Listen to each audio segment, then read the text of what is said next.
Hello to everyone, just going to take a preview ahead of the key bit of data out of the US today. So that's the initial jobless claims.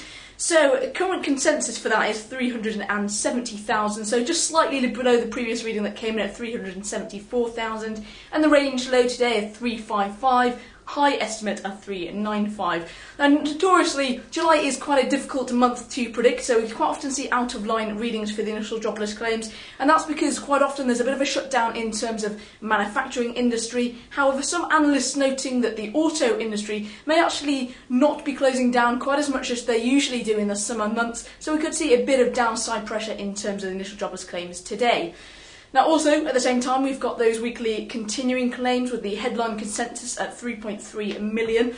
And then a bit later on out of the US Treasury, we've got the 30-year note auctions. That follows yesterday's very solid 10-year auction, which did show the lowest yield on record, a very high bids cover, much higher than the average of the last 5 auctions. And we also saw a large portion of indirects bidding, the highest that they've ever registered. So again, that's at 6 o'clock London time, midday in Chicago. Initial jobless claims coming out at 1:30 London time, so that's 7:30 in Chicago.